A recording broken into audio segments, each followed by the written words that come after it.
দেশের বাইরে আমার কোনো ঠিকানা নেই, এটাই হলো আমার ঠিকানা। একজন সাধারণ গৃহবধূ থেকে রাজনীতির কেন্দ্রবিন্দুতে উঠে আসা এক নাম খালেদা জিয়া। বাবা মা আদর করে নাম দিয়েছিলেন পুতুল। ছোট থেকেই পুতুলের মতোই নাকি দেখতে ছিলেন তিনি। ছোট্ট পুতুল, সাধারণ গৃহবধূ, এরপর বাংলাদেশের ডেমোক্রেসির মূর্ত প্রতীক হয়ে ওঠা। এই গল্পটা সহজ ছিল না। দীর্ঘ এই জীবনে তাকে সহ্য করতে হয়েছে অবর্ণনীয় সব যন্ত্রণা। স্বামী হারিয়েছেন আদরের সন্তানকেও। দীর্ঘদিন থাকতে হয়েছে কারাগারে। এরপরও টলেননি তিনি।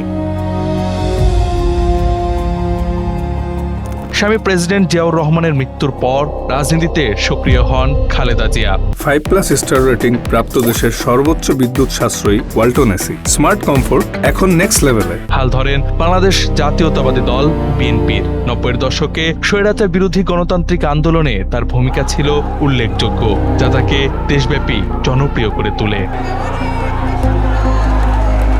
1991 সালে বাংলাদেশের প্রথম নারী প্রধানমন্ত্রী হিসেবে ক্ষমতায় আসেন খালেদা জিয়া। পরবর্তীতে একাধিকবার প্রধানমন্ত্রীর দায়িত্ব পালন করেন তিনি।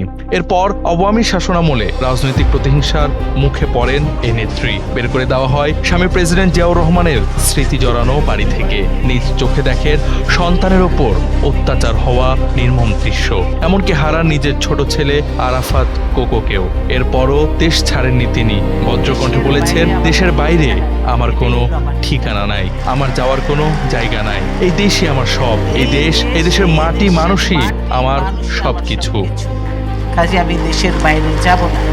ছাত্র জনতার অভ্যুত্থানের মাধ্যমে আওয়ামী শাসনামলের পতন হলে মুক্ত হন খালেদা জিয়া। তবে মুক্তি পেয়ে প্রতিহিংসা বা প্রতিশোধ নয়, দেন ক্ষমা ও ঐক্যের বার্তা।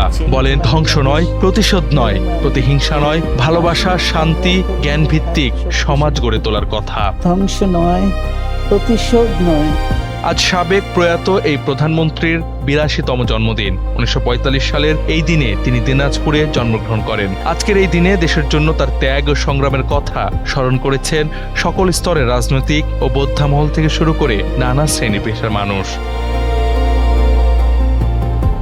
একজন গৃহবধূ থেকে দেশের রাজনীতির কেন্দ্রবিন্দুতে উঠে আসা তার জীবন বাংলাদেশের রাজনৈতিক পরিবর্তন, গণতান্ত্রিক আন্দোলন এবং রাষ্ট্র পরিচালনার ইতিহাসের সঙ্গে ওতপ্রোতভাবে জড়িত। এদেশের গণতন্ত্রের বিভিন্ন বাক, আন্দোলন, সংগ্রাম ও রাজনৈতিক উত্তরণের গুরুত্বপূর্ণ সময়ে তিনি নেতৃত্বের ভূমিকা পালন করেছেন। তার জীবন ও কর্ম তাই বাংলাদেশের রাষ্ট্র, সমাজ ও রাজনৈতিক বিবর্তনের সঙ্গে গভীরভাবে যুক্ত। জাওয়াদ আহমদ, NPB।